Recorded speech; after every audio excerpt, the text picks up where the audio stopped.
예, 시부님 반갑습니다. 예, 오늘은 아까 우리 사회자님께서 새 식구가 한 번 안 왔다 이랬는데 어제 왔다 갔습니다. 어제 우리 청평에 계시는 우리 뭡니까 조림 사업하는 파트에 일하시는 분이 예, 용 이름이 용문읍 씨라고 그 부부가 부인은 태국 사람은 사학상 가정인데 그분이 말씀을 인터넷을 통해서 한 80명에게 전성경을 이렇게 매일 전한다고 그래요. 근데 우리 동네 안락 이동에 사시는 분인데 여자분이 이름이 이순여 사별 남편이 돌아가셨는데 한 지금 12년쯤 됐다던가 10몇 년 됐는데 남편이 돌아가면서부터 갑자기 몸이 막 무너졌대. 이래가지고 참 어려운 시간들을 보냈는데 온갖 생각을 다 했다고 하거든요. 그런데 이제 그럴 때 어떻게 이분하고 연결이 돼가지고 이렇게 말씀도 주시고 글도 이렇게 보내고 하는데 그게 아마 힘이 됐다고. 100년. 이래가지고 귀가 잘 들렸는데 귀가 안 들려. 귀가 완전히 이 청각이 뭐 문제가 생겨서 말이 잘 안 들려.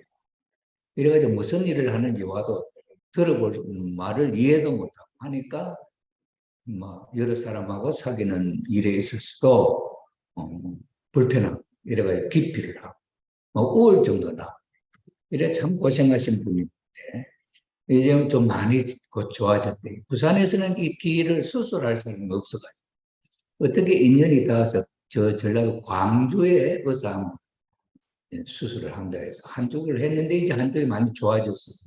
지금 소리가 이제 좀 들린다. 소통이 된다. 어제 저하고 이야기를 하는데. 그래서 우선 어제 오후에 심화 교육이 있어서 제가 가서 3시 반까지 강의를 하고 4시 이후에 한 5, 6시, 한 6시까지 이제 이야기를 좀 하고. 네. 57 되는 분인데 어제 입회 원서를 쓰고 일단 성주식을 하고 이렇게 시작을 했습니다. 그래서 그분이 지금 현재로 축복을 이제 축복을 받을 것이냐, 축복을 돌아가신 신랑하고 축복을 받을 거냐, 아니면은 새 가정을 꾸릴 것이냐 이런 이제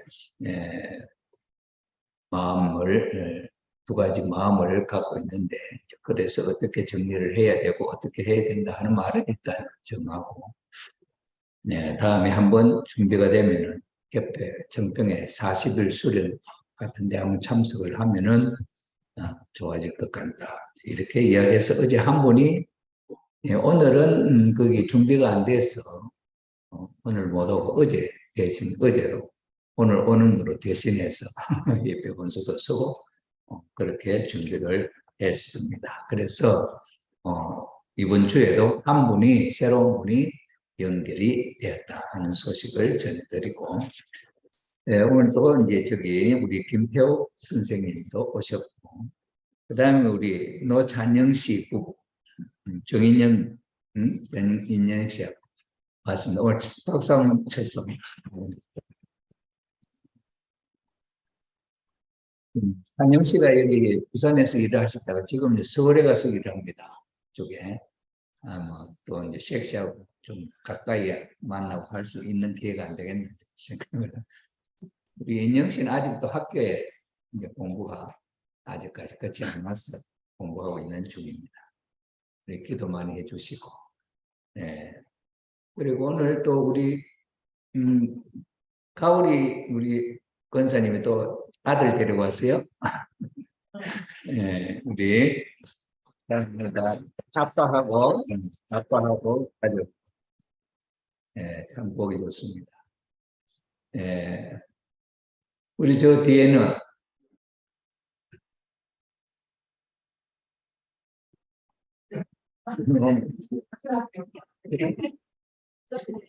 요 기영식 외과가 있어.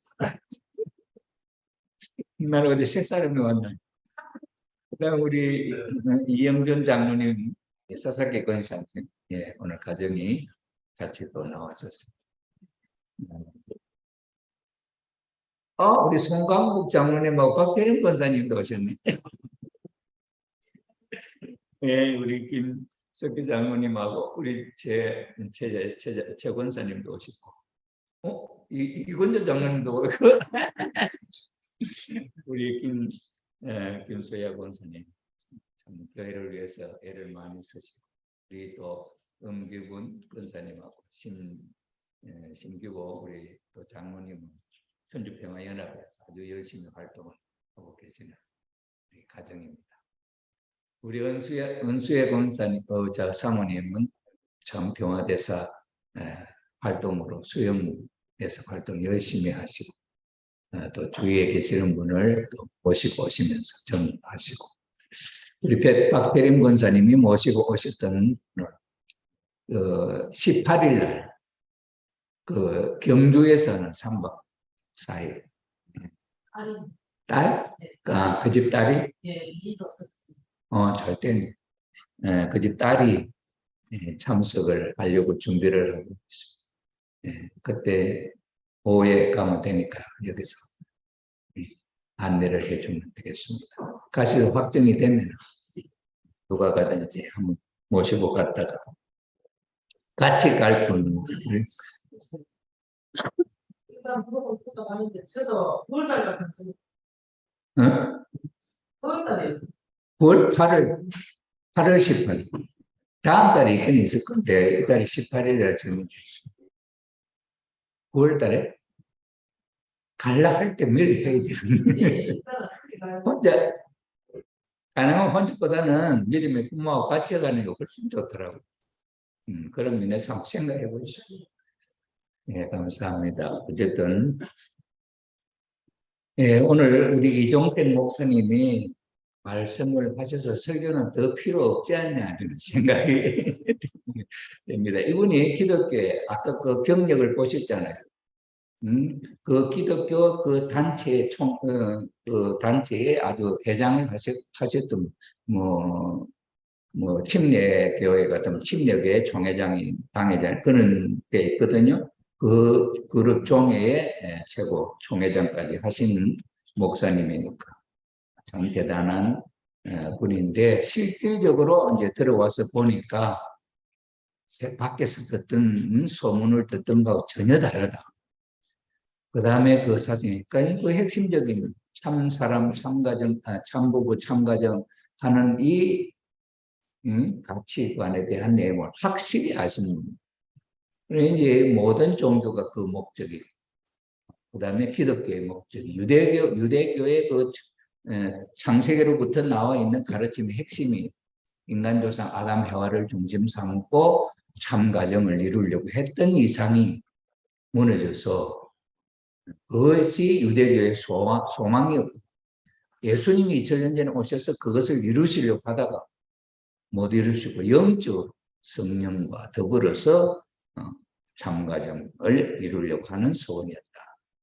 이제 재림 때 이때 우리 문선명 한학자 참부모님이 이 일을 실질적으로 이루시고 당신 가정을 또 이 운동이 세계 194개국에 퍼져나가서 자리를 잡고 있다 하는 것은 지금 현재 70년 역사로 볼 때 우리 눈에는 미미하게 보일는지 모르지만 예수님이 오셨을 때는 예수님이 돌아가실 때 오른편 가면 한 사람밖에 전도 못하고 부활하셔서 영적으로 이리저리 다니면서 한 40일 동안 활동을 하시다가 그것이 시작이 돼서 기독교가 생겼죠. 기독교는 400년 동안 순교를 하면서 핍박을 받았어요. 그런 터전 위에 오늘 2000년 지난 오늘의 기독교 환경이 이루어졌는데 통일교회는 70년이라고 하는 짧은 시간에 그것도 이 부부가 참가정을 이룬다고 하는 공동 목표를 가지고 세계 젊은이들이 이렇게 참여한다는 것은 이거는 기적이 아닐 수가 없다는 그런 시각이 된다고 생각이 됩니다. 오늘 말씀의 주제가 영생하는 마음. 어디에 살고 싶은가 하는 주제를 했습니다만, 우리 여기 현수막에 보면은 2025 신통일항 승리완성, 신통일항이라고 하는 목표를 가지고 주제를 가지고 이런 주제로 남북 통일에 대해서 염려하고 준비하고 그런 운동을 전개하는 단체는 또는 종교가 있느냐 하는 것을 우리는 한번 생각해 봐야 할 입장이다. 오늘 처음 이제 이 가정연합에 연결되시는 분들도 우리는 2차 세계대전이 일본의 히로시마에 나가사키입니까? 히로시마하고 두 군데 원자 폭탄이 떨어졌잖아요. 일본은 미국까지 미국까지 폭격을 하고 전쟁을 벌였지 않습니까? 그래서 일본은 원자 폭탄이 터지지 않았으면은 더 전쟁을 끌면서 미국이 그냥 협상을 해서 전쟁을 끝내도록 하려고 그런 계획으로 나갔어요. 그래가지고는 그 가미가제라는 비행기 타고 자살하면서 폭격하는 그 작전으로 미국이 그 일본 그 본토에 들어오지 못하도록 그렇게 하는 작전을 벌였는데 히로시마하고 원자 폭탄이 터지면서 무조건 항복하게 되었단 말이죠. 1차 대전의 의미는 그 전쟁에 이긴 나라가 식민지를 획득하는 것이었어요. 1차 대전 때. 1차 대전 때는 식민지 쟁탈전으로서 전성국이 식민지를 확보하면서 원래는 그 식민지를 확보하면서 자기들의 그 살고 있는 환경도 그 식민지에 보급하는 1차 식민지 쟁탈전에 있어서 자유민주주의 세계에 있어서는 선교사가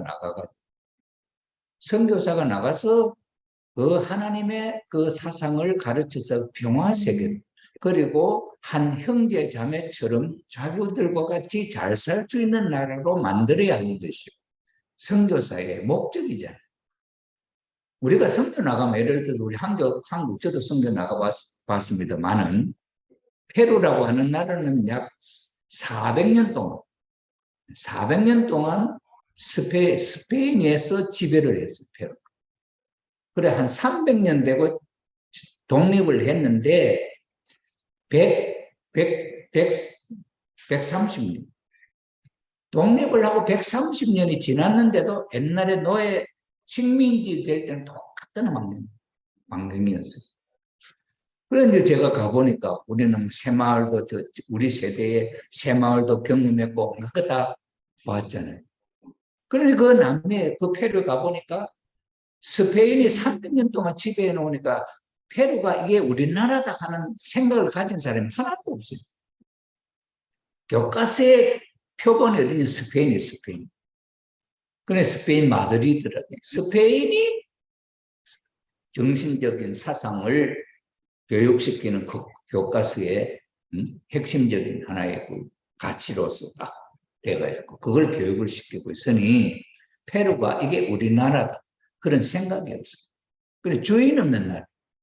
그 남미 대륙은 거기가 스페인이 그다음 브라질은 포르투갈이 거기가 이렇게 점령을 해서 300년 내지 400년을 지배했죠. 그 430년 약 430년 됐는데 후지모리가 깜비오 노벤타레에서 깜비오라고 하는 체인지 변화 90년도에 대통령 선거 있을 때 후지모리가 출마를 해가지고 당선돼요. 대통령.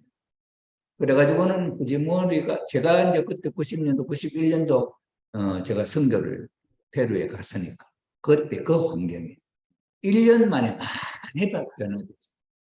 후지모리가 대통령 하면서 엄청 발전했어요. 그런 상황이었는데 내가 그 페루를 보는 내 눈에 비친 그게 어떤 마음이냐. 야, 우리 한국에 있었던 새마을 운동이나 이런 것을 여기다가 가르쳐야 되겠다. 그런 생각을. 우리 한국에서 뭐 여러 가지 혁명이 일어나, 뭡니까? 녹색 혁명이니 뭐니 이런 거 얼마나 많습니까? 뭐 페루도 남미에는 굶어 죽는 사람 하나 없어. 오히려 참 너무 많이 먹어서 이게 몸이 뚱뚱해서 문제가 생기지. 남미는 굶어 죽는 사람이 없어. 얼마나 자원이 풍부하고 살기 좋은 나라인지 몰라요. 그런데 여기가 내 나라다 하는 그런 주인 정신이 없어. 그래서 아버님의 3대 주체사상, 참부모, 참스승, 참주인, 이 사상을 가지고 그 주가 40개 준대. 우리나라 남북한의 한 5배 좀 큰 그 나라. 전국을 비행기 타고 순회를 하면서 강연을 했어요. 그래서 그 정신을 깨워주려고 그런 운동을 벌였는데, 우리가 생각할 때 우리 대한민국 사람이 외국에 나가서 생각할 때는 돈벌이를 생각하는 게 아니고 그 나라를 어떻게 하면 살릴 수 있도록 도움을 줄까 하는 그 이야기. 아프리카에 감자를 생산할 수 있도록 지원한 것도 우리 한국의 농업진흥청에서 그 기술력을 현지에 적응하고 그다음에 하우스 재배, 그다음에 거기에 과학적인 어떤 여러 가지 장치로 농사 짓는. 아프리카의 제일 어려운 문제가 뭐였느냐면 시감자. 시감자를 스스로 생산 못하는 그걸 수입해 와야 돼. 얼마나 비싼지 봐. 매년 수입해 와야 돼. 그런데 시감자 생산을 그 현지에서 할 수 있도록 한국이 가르쳐 주고 그게 뭐 완전히 식량 문제를 해결했잖아요. 그 다음에 또 어디 잠비안가 어느 나라인데 그때 벼 사막에도 벼 심는 것도 가르쳤잖아요. 그게 그 지역에 맞는 벼 수확. 그래가지고 우리가 가르치기 전에는 식량이 부족해가지고 엄청 가난했죠. 그런데 우리 통일벼가 우리의 그 녹색혁명의 성공을 가져왔던 것처럼 그 아프리카의 쌀 생산이 좋도록 그렇게 우리의 기술력을 그 다음에 그 현지에 있는 벼와 육종을 해서 거기에 맞는 벼를 그것도 한 번, 두 번, 세 번까지도 수확을 할 수 있는 이런 환경이니까 금방 먹는 것이 해결돼. 이건 돈 받고 거기에 로얄티 받고 벼씨 팔면은 그 로얄티 있잖아요. 우리 청양고추 옛날에 우리 한국에 그 무슨입니까? 한국 무슨 농약방에 큰 농약방 있잖아요. 그 외국으로 넘어가면서 한국에 있는 종자가 몽땅 외국에 다 넘어. 그래 청양고추가 우리는 청양고추 시사하면 그게 로얄티 다 붙어요. 이게 오늘날에 선진국이라면 선진국에서 후진국에 돈 버는 한국 있잖아요. 한국이 그렇게 한다면 아프리카에 황금 바다잖아요. 감자 심는 거, 그 시감자 만들어지는 그거 감자 하나하나에 로얄티부터 봐. 벼 수확하는데 그 로얄티부터. 그러나 한국은 하나도 그렇게 하지 않아요. 우리의 정신이 그렇게 했다. 그렇게 우리는 그렇게 옛날에 그 선진국처럼 그렇게 잘 사는 나라도 아니지만 우리의 국민성이 놀라운 거예요. 지난 시간에도 말씀을 드렸습니다만 우리 초등학생이 어려운 삶에 쓰러졌을 때 환자가 쓰러졌을 때 다른 나라 어린애들 초등학생들 전부 다 도망가든지 막 울든지 이랬는데 한국의 초등학생 맨 마지막 한국의 초등학생 쓰러진 모습을 보고 달려가가지고 어디 불편한 점 없느냐 이러면서 도와주기 시작하니까 지나가던 사람이 전부 다 도와주려고 몰려 들어오는 거야. 그래 실험하려고 했는데 너무 사람들이 많이 와서 막 진짜인 줄 알고 쓰러진 사람도 가짜로 기부를 하고 했는데 이래가지고 병원에 보내고 뭐 하려고 막 전화를 하고 난리가 난 거야. 아 이건 실험이다 이렇게 한 거예요. 그걸 보고 놀란 거예요. 그걸 보고 학자들이 그걸 현상을 보면서 세계에 있는 어린이들이 어떻게 반응을 할까 하는 마음으로 시작했는데 전 다른 나라의 모든 미국이나 일본이나 중국이나 온 나라의 어린이들은 전부 공통적으로 예상했던 반응이 나타나는데 이 한국의 어린이는 전혀 다르다. 어떻게 그 어린이가 그렇게 한다고 마음이 생겼냐고 물어보니까 내가 저렇게 돼서 어떻게 할까 도움이 필요하지 않겠냐 이 생각이 났다고. 그러면 옆에 친구가 있으니까 같이 가니까 더 힘이 났다는. 이게 놀라운 국민성이. 이제 이런 환경, 이런 마음들이 우리 한국 백성들이 갖고 있고 1차 대전 때 선진국에서는 선교사가 나가서도 그 노예를 잡아다 팔아먹는 일을 선교사들이 주sim을 했잖아요. 그러니 어머니가 기독교가 책임 다하지 못했다는. 아프리카 제일 피해 국가는 세네갈, 고레섬, 거기가 무역선이 출발하는 자리가 세네갈의 고레섬이 고레섬의 고래 바다 고래가 아니고 이름이 섬 이름이 고래라. 거기에서 노예들 잡아 모아가지고 배 타고 떠나면 그 문이 하나 있어. 배 타는 문이 돌아오지 못하는 문. 이래가지고 몇 천만에 나갔는데 몇 백만이 바다에서 죽었다. 병 한 사람이 걸리면 전염병 걸리면 거기에 줄줄이 쇠사슬로 연결되어 있는 10명, 20명 한참에 다 빠져 죽는 거예요. 그래 빠져 그 물에 밀어넣고 쇠사슬 열등에 줄줄이 딸려 막 자기가 앞만 밟아도 쳐도 안 되는 게 발에 쇠사슬로 연결되어 있으니까 다 죽는 거예요. 얼마나 비참합니까? 이렇게 그 아프리카의 흑인들이 얼마나 한이 많겠어요. 그걸 어머님이 제일 먼저 찾아온 것이 그 세네갈. 그래서 그 한을 풀어주고 기도를 해주니까 그 지역 사람, 그 대통령이 얼마나 감동이 되겠어요. 그래가지고 거기다가 어머님의 그 명함을 방문한, 거기 대통령 방문하면 방문했다 하는 기념으로 이름표에 붙이는데 어머님은 그 자리에서 그 한을 회원해 주면서 좋은 곳에 갈 수 있도록 기도해 주고 이렇게 하는 평화운동을 시작하셨잖아요. 1차 대전의 결과가 그런 내용으로 영국은 해가 지지 않는 나라라 하는 입장, 세계를 제패하는 입장인데 그게 그런 입장으로 거기에 그 나라의 영국의 최고의 기술을 그때 전파해 줬단다면 세계 평화가 안 됐겠냐. 얼마나 잘 사는 세계 됐겠냐. 그런데 식민지로 가졌던 것을 2차 대전 때는 이긴 나라가 식민지를 모두 해방시켜. 이긴 나라. 그러니 우리가 해방될 때 그때가 2차 대전 때야. 2차 대전 끝나는 날. 8월 15일에 2차 대전 히로시마에 원자폭탄 터지면서 무조건 항복한 날이 우리가 해방되는 날.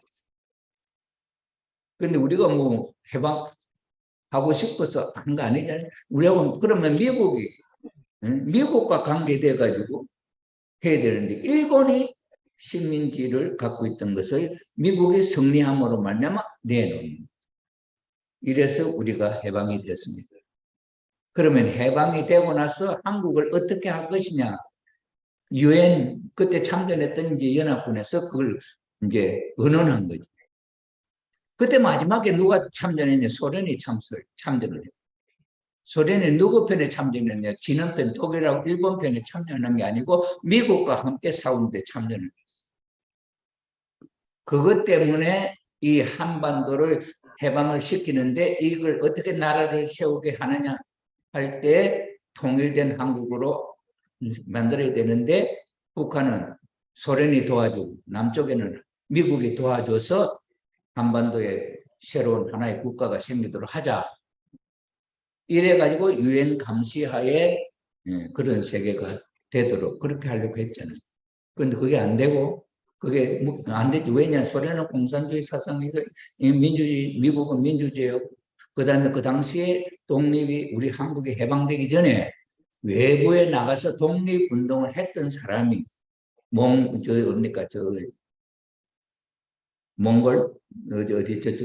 저기 나가서 활동했을 때 그때 우리 독립운동하는 사람들이 어디에 가서 군사훈련을 받고 했냐 하니까 중국의 그 공산당 그 속에 가서 군사훈련을 받고 어디 가서 배울 데가 없잖아요.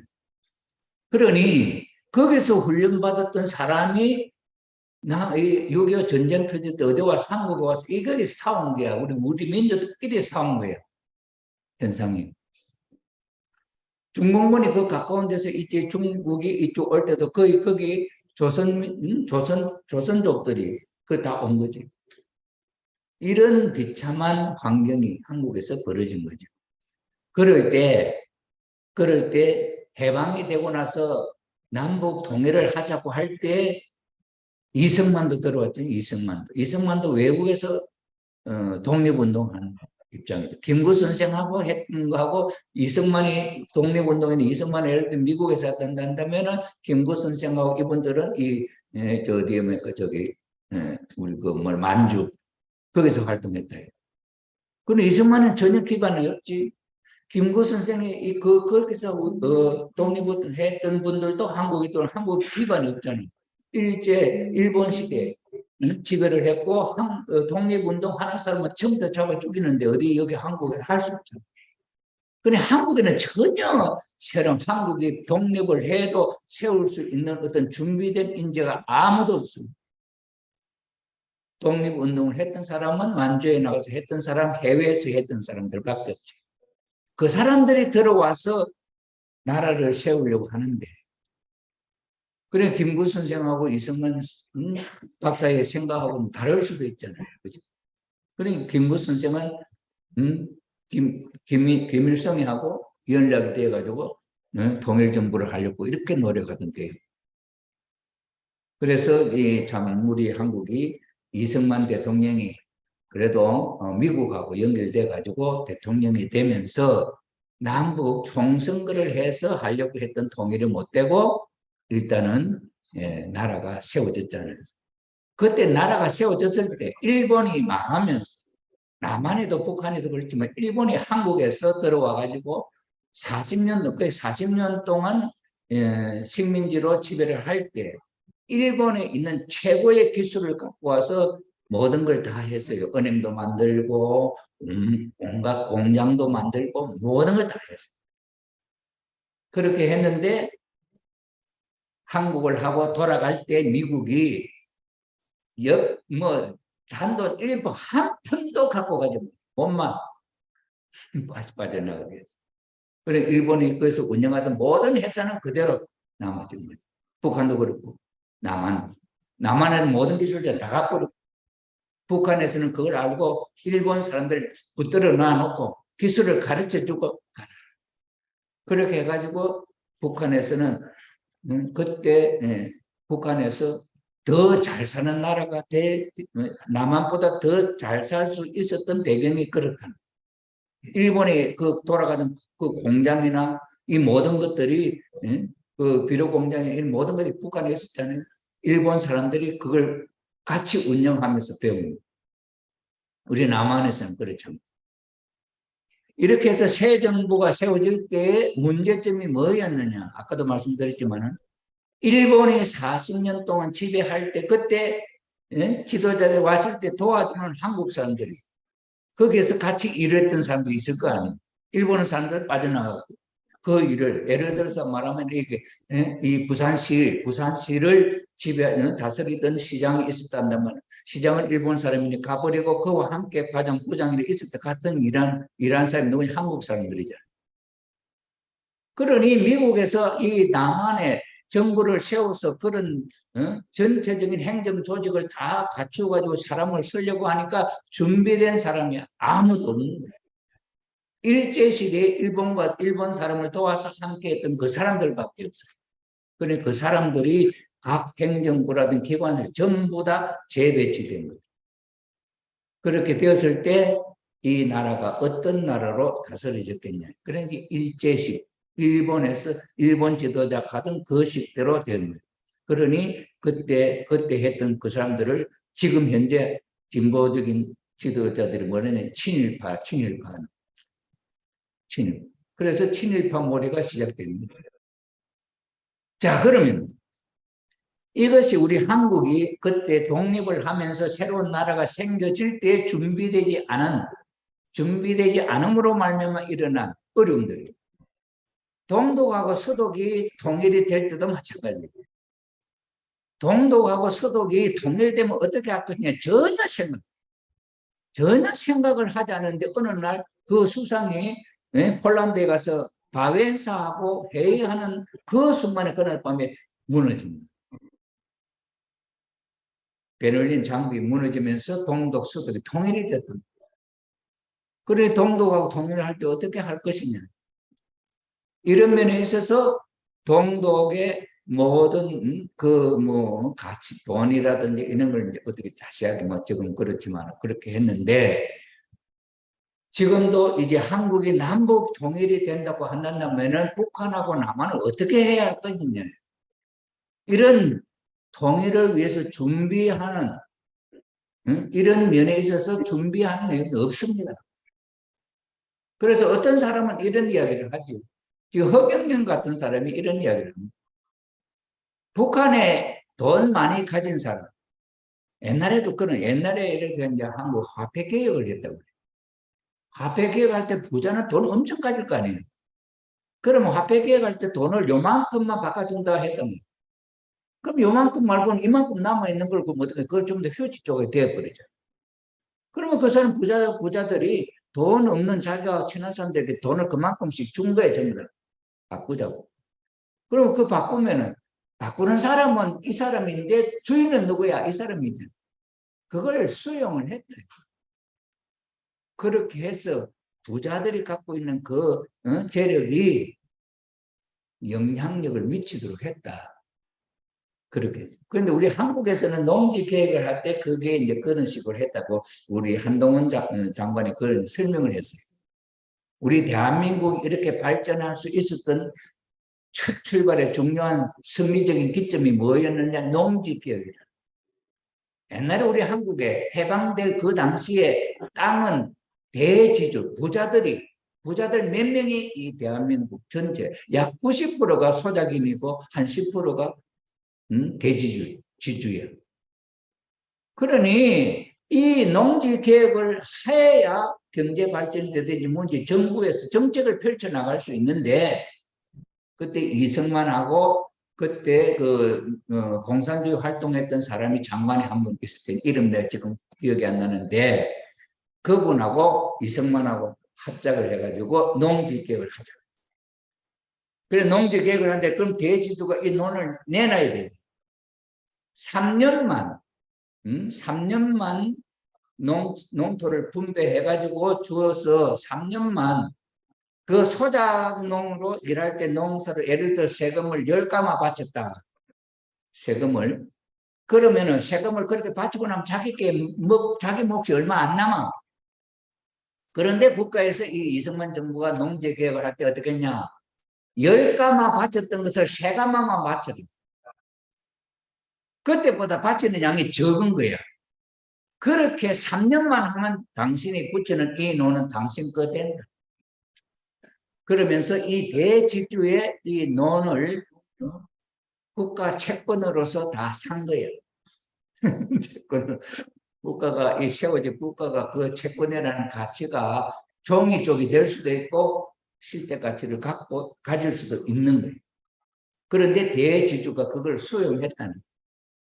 그런데 다른 나라에서 이렇게 하려고 했는데 거의 그게 실패를 해요. 대지주가 너무 반발하는 바람에 다른 나라 그걸 못해갖고 다른 여러 나라가 뭐 지금까지도 가난해서 벗어나지 못하는 이유가 거기에 있다. 근데 우리 한국에는 그걸 성공했다. 그러니 그렇게 성공하면서 자기 땅이 생기니까 국민들이 달라지잖아요. 생각이 달라지죠. 이래가지고 근대화 될 수 있는 출발점 거기서 성공적으로 했기 때문에 우리 대한민국이 발전할 수 있었다 하는 그런 거예요.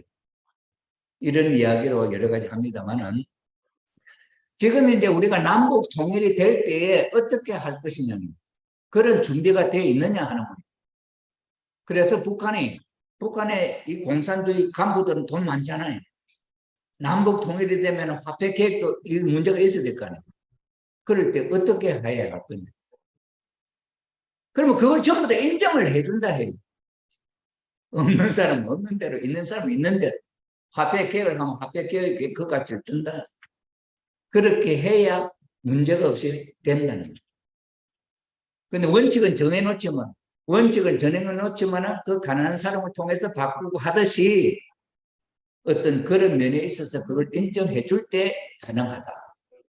이제 이런 여러 가지 이제 문제가 나오는데 중요한 것은 지금까지 예를 들어서 민주주의라든지 공산주의라든지 하는 것은 사상적인 문제가 다르잖아요. 사상적으로 다르기 때문에 이 사상이 몇 년 동안 정치를 했다 하더라도 그 다음에는 이게 부조리가 일어나고 문제가 생기면 다음 당이 또 지배를 해요. 이런 일로서 지금까지 세계 역사가 연결됩니다. 예를 들어 베트남 같은 거, 북베트남, 남베트남 싸웠잖아요. 북베트남 공산주의, 남베트남 이게 민주주의야. 근데 마지막에 북베트남에서 공산당들이 내려와서 이 남베트남에서 민주주의 활동을 하는데 그 현 정부하고 남베트남 정부하고 싸우는 입장이에요. 그런데 이게 이제 연합해서 이게 통일이 될 때 북베트남으로 해갖고 이 되는 것이 쉽겠냐, 남베트남을 해서 전체 통일이 되는 것이 쉽겠냐 할 때 공산주의 세력이 더 강했다. 그러니 미국이 거기서 물러나면서 공산주의식 베트남이 될 것을 안 거지. 빠져나온 거지. 빠져나오면서 거기 많은 사람들이 자유인사들이 죽었잖아요. 그 다음에 그 베트남이 누구하고 손잡느냐? 미국하고 손잡는 거예요. 미국하고. 이래가지고 지금 베트남이 새로운 정부를 저렇게 서고 캄보디아나 이런 것도 지금 그런 문제가 있잖아요. 이런 면에서 볼 때 그 나라가 또 다음 정부를 그 지도자가 또 잘못하면 캄보디아 킬링필드 하면서 그 캄보디아 누구 대통령 지금 현재 그 대통령이 그때 캄보디아 그 정책을 반대했다가 쫓겨났잖아요. 그 사람이 다른 베트남의 도움을 받아가지고 혁명을 성공해가지고 지금 캄보디아를 만드는 사람이에요. 이렇게 나왔는데 문제는 지금까지 이 개인적인 어떤 사상을 갖고 통일이 됐을 때 그건 영원한 통일이 아니야. 힘이 세가지고 힘이 약한 사람을 흡수 통일했다. 그건 언젠가는 기회가 되면 이 사람 또 들고 난다. 들고 이러는. 그러나 이것이 연합해서 그래 한동훈 장관이 그 하나의 예를 설명하는데 가야 하고 이게 연합을 해가지고 했던 그 일을 하더라고요. 서로가 마음이 맞아서 화합해서 하나가 될 때는 그건 망하지 않는다. 망해도 그것이 다시 일어나지 않는다는 거예요. 그렇다고 하면 우리 남한과 북한이 지금 예를 들어서 남한이 경제적으로 잘 살고 이래가지고 통일이 됐다. 그러면 공산주의 활동했던 사람 마음속에 그걸 다 툴툴 털어버리고 전부 다 자유민주주의로 좋아하는 사람 되겠냐. 그 인간 본성 속에는 현재 이 잘 되는 걸 항상 못되게 만들어가지고 자기들이 주권을 잡으려고 하는 그런 시각 그 속에서 자꾸 자라고 있는 거예요. 이런 시기 때문에 인간적인 내용 갖고 통일을 하고 뭘 해도 안 된다. 하나님을 중심 삼아 신통일 한국을 하자 하는 게 하나님의 이 통일 방안이다. 그러면 신통일 한국이라고 하는 이 문제를 중심 삼고 지금 언제 2025년에 신통일 한국이라 하는 나라가 이 한반도에 하나님을 중심 삼고 남북한이 통일이 된다. 이게 어머님의 생각이잖아요. 그 뜻이잖아요. 그럼 하늘의 천운은 거기에다 밀어줄 거냐 안 밀어줄 거냐. 우리 식구님들 생각할 때 2025년에 이 신통일 한국 하나님을 중심 삼고 통일된다 하는 이 이야기를 어머님이 하시는데 여러분의 생각으로는 이 신통일 한국이라는 25년에 이 일이 일어나겠냐 안 일어나냐. 여러분의 마음속에 믿음은 어느 쪽이냐. 우리 믿음 좋은 박태림 권사님은 일어납니다 하지만 입 닫고 있는 가만히 있는 대부분의 식구님들은 날까 말까 그렇잖아요. 그죠? 그러면 난다 한다면 난다 신통일 한국이 된다 할 때 있어서는 신통일 나라 정부를 이끌어갈 지도자들이 누가 구성이 돼갖고 이끌어가겠냐. 부산시장은 누구하고 경남도지사는 누구하고 대구시장은 누구하고 경북지사는 누구하고 우리가 신통일 한국을 세울 때 그 다음에 북한의 각 지역은 누가 지도자가 되어가지고 그 나라 그 지역을 다스려서 신통일 한국이 지금의 한국 남한 북한이 아닌 새로운 하나님을 중심 삼은 나라가 세워져서 세계 앞에 하나의 모델 국가가 되어가지고 평화 세계가 이렇게 이루어질 것이다 할 수 있는 준비가 되겠냐는 거예요. 그럼 준비가 안 됐으면 그럼 어머님 뜻으로 어머님이 중심이 돼서 그렇게 됐다. 그러면 부산시장은 어머님이 누굴 세우고 북한의 평양에는 누굴 세우고 그게 준비가 돼 있어요? 준비 안 되면은 북한의 지금 지도자들이 그게 지도자가 될 것이고 남쪽에는 여기 뭐 여당 야당 해가지고 또 싸움에 박 터지겠지. 이래가지고 또 여기 진보가 되겠냐 보수가 되겠냐 또 세워지겠지. 그럼 다음 그래도 뭐 대통령의 임기가 있다 뭐 있다면 다음 게 어떻게 돼? 지금 현재 유지가 그대로 유지될 것이지 신통일 한국이 되겠냐는. 어머니 하나님을 중심 삼고 대하는 이 평화 세계가 되겠냐는. 어머님이 말씀하는 평화 세계는 어떤 세계입니까? 어머님처럼 어머니 같은 마음으로 아들, 딸, 큰아들, 작은 아들을 모두 사랑으로 품는다는 어머님의 마음, 어머니의 사랑으로 평화 세계를 이루잖아요. 이게 어머님의 평화 사상. 그렇다고 한다면 신통일 한국이 되었을 때 이것을 수습할 수 있는 준비가 되느냐 하는 문제예요. 그럼 우리의 식구님들은 우리 연제구, 금정구, 동래구 이 구역을 신통일 한국에 있어서 그럼 누구의 동장을 안락 1동 동장을 누구 세우고 2동 동장을 누구 세우고 할 수 있는 우리 식구가 있냐? 우리 식구가 못하면 세상 사람이 할 거 아니야. 그럼 세상 사람은 하나님의 뜻도 모르는데 어떤 식으로 하겠냐? 신통일 한국을 어떻게 끌고 가겠냐?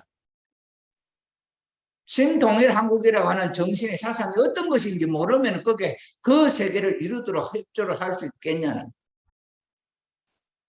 이게 고민 아니에요? 이게 UPF의 고민이에요. 남북통일운동 준비위원. 남북통일운동 준비위원.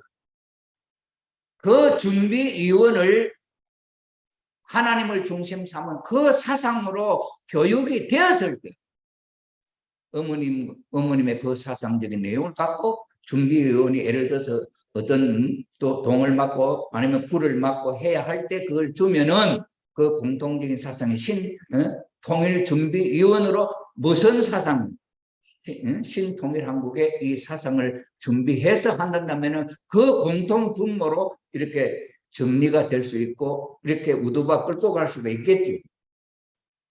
그런데 신통일 한국, 통일 한국을 위한 준비위원회 준비가 없어. 준비가 안 됐어. 우리 식구들도 여러분들이 신종종 메시아에서 한 동을 맡았시오 하는데도 안 맞잖아요.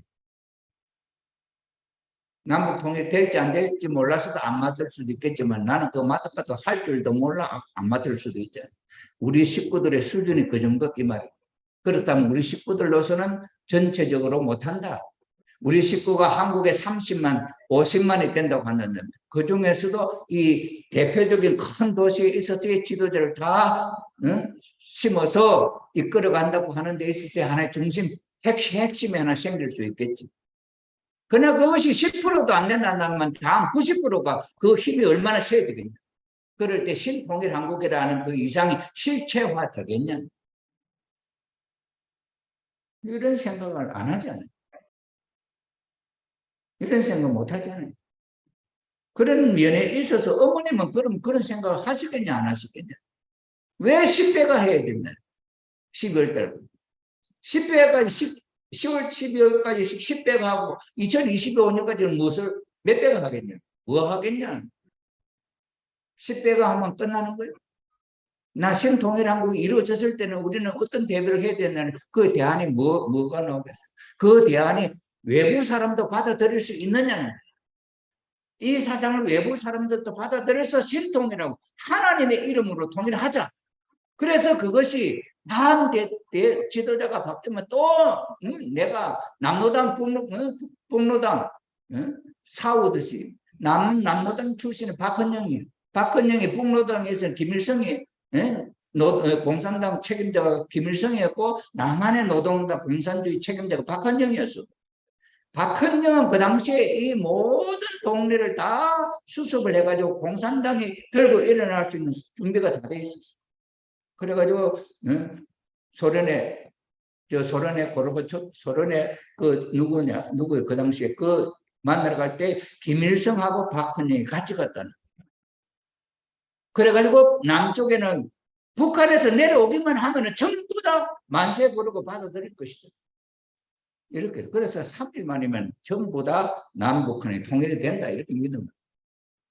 그래가지고는 그걸 소련을 설득을 해가지고 소련이 도와주겠다 하고 전쟁이 일어난 게 6월 25일 저녁에 새벽에. 그래가지고는 정말로 막 일사불란하게 서울까지 막 밀고 내려왔잖아. 3일까지 와서 서울에 주춤하고 서울에서 기다렸어. 남쪽에서 막 데모해갖고 잘 됐다고 와 환영합니다 하고 일어날 줄 알았어. 안 일어나. 안 일어났어. 박은영이 그렇게 생각하고 그렇게 했는데 그렇게 안 일어났어.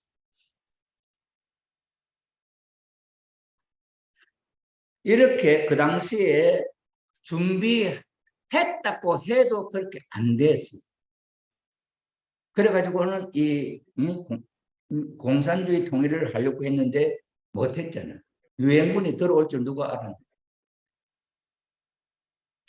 트루먼 대통령이가 적극적으로 전화를 받고 한국을 지켜야 된다고. 미군 파병을 하고 유엔이 들어올 수 있도록 그렇게 했지. 그냥 참 하나님이 도와서 그렇게 됐지. 그런데 하나님이 도와서 신통일한국이 2025년 된다고 할 때 우리는 어떻게 해야 될 것이냐 하는 문. 그래서 이 통일 원리라든지 이것은 신통일한국의 핵심적인 사상은 남북 통일을 위한 가치관에 있어서 이 통일 원리는 아까 이종택 목사가 실제로 들어와서 여기에 사상을 보니 이거는 우리가 반대할 사상이 아니다. 그걸 이해한 거지. 그걸 이해하면 그 목사가 지도하는 그 그룹은 이해를 시킬 수 있는 거지. 하데베 선교사 한 사람이 독생녀 어머님을 이해하니까 그 하데베 그 교단의 몇백만을 설득을 하는 거죠. 그래서 하나로 돌아오는 거지. 미국의 노엘 존슨 목사가 어머님을 독생녀를 알고 참가정 운동을 받아들여야 참가정이 하늘 부모님 성에 노엘 존슨 교회 그걸 받아들인 거지. 그럴 때 그 노엘 존슨 목사가 주인이 책임자지만 그 밑에 있는 목사들이 반대한 거지. 반대 많이 했어요. 그걸 노엘 존슨 목사가 설득을 한 거예요. 그 지도자가 설득을 함으로 말미암아 그 교단이 받아들이는 거예요.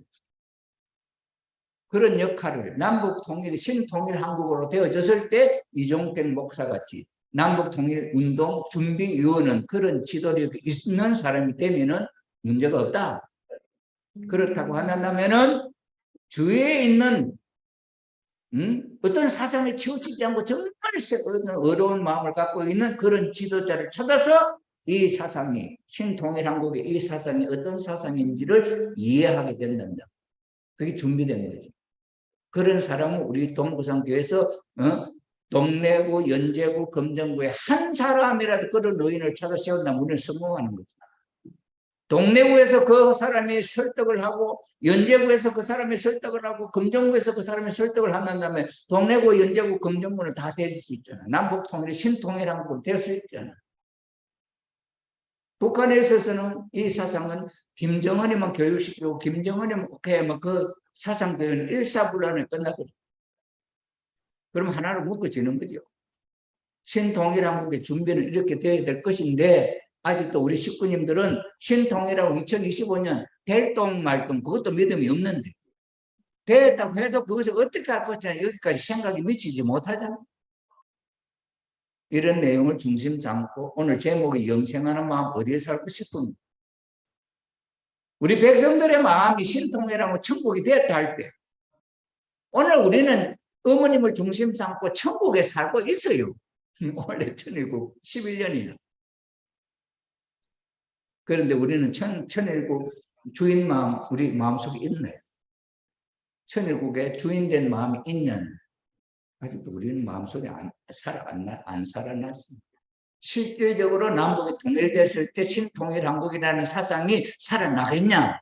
어떻게 다스려 이게 싸우지 않고 정말 항구적인 평화 세계가 될 것이라는 것을 마음속에서 그렇게 우러날 수 있는 마음이 우리 마음이 있냐? 이것도 중요한 거예요. 저는 우리 동부상교회 숫자적으로 3배가 불어나는 건 이거는 이게 기적이겠지, 난다면.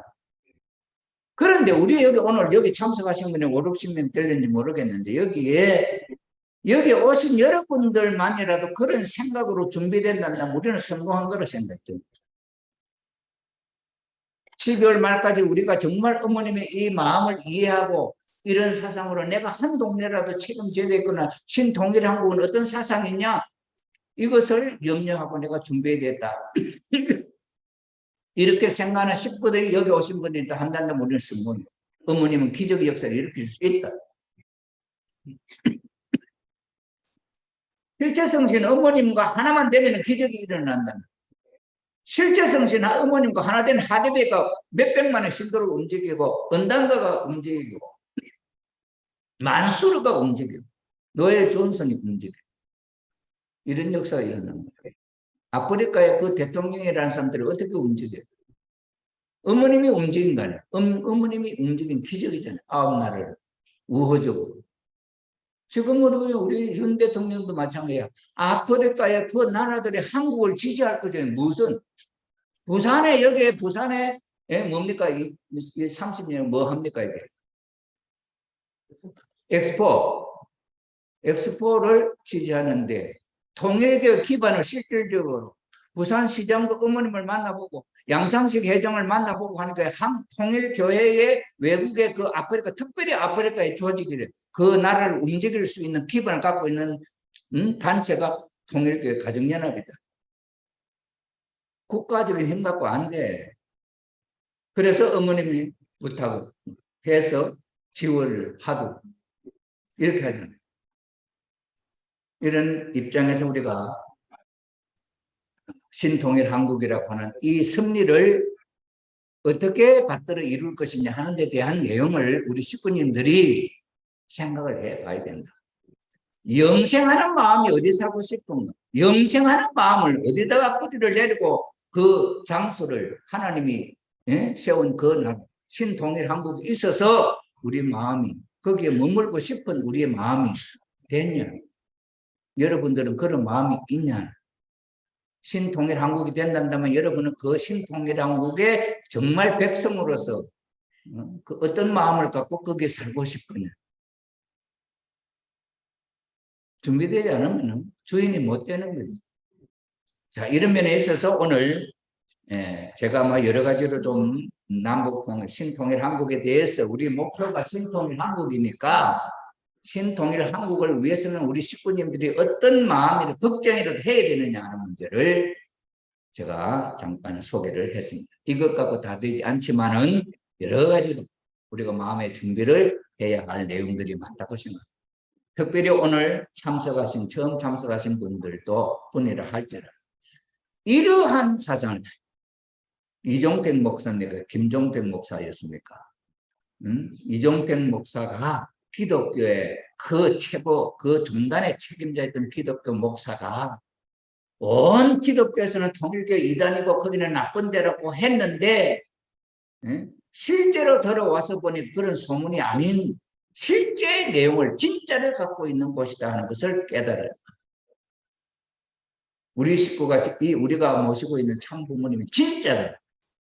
우리가 하는 이 신통일 한국이라는 이 사상이 진짜다. 이종택 목사보다도 우리 마음 가운데 그런 준비가 된다면은 우리 동부상교회 우리 식구님 여러분이 의인이야. 여러분이 신통일 한국의 중심이 될 수 있는 여러분의 마음을 갖고 어머님은 기적의 역사를 만들 수 있는 거예요. 우리 송강복 장로님 가족, 종족 중에 이런 역할을 할 수 있는 큰 인물이 없을 것 같아요. 우리 김석규 장로님 종족 중에서 이런 큰 인물, 의인이 없을 것 같아요. 우리 노태민 장로님 종족 중에 이런 큰 의인이 없을 것 같아요. 다 있습니다. 아까 그게 누구예요? 그 이상재 사지구 회장님의 소개로 연결된 평화대사입니까? 누굽니까? 이정택 장로 그래 누가 연결돼 갖고 이 사상을 알게 됐고 종족 중에서예요. 종족 중에 지도자가 평화대사. 그렇잖아요. 우리 신교부 장로님 종족 중에 그런 의인이 없겠습니까? 있는 거예요. 그러니 12월 말까지 내 마음이 하나님과 하나 된다고 한다면 그 종족을 움직일 수 있는 마음을 하나님이 나에게 줄 거 아니에요. 그런 기적이 일어날 수 있는 거지. 내가 못하지만 우리 종족 가운데 그런 의인이 있단 말이야. 이상재, 우리 통일대 이상재를 하나 젊은 한 사람이 못하잖아. 이 시 종족에 어떤 한 지도자가 나타나니 그 종족이 움직이죠. 이게 기적의 역사예요. 이게 12월까지 그런 준비가 된다고 한다면은 2025년에 신통일한국은 됩니다. 그러면서 신통일한국은 참 어머니 하나님의 뜻대로 이루어질 수 있다. 지도자가. 좋은 지도자들.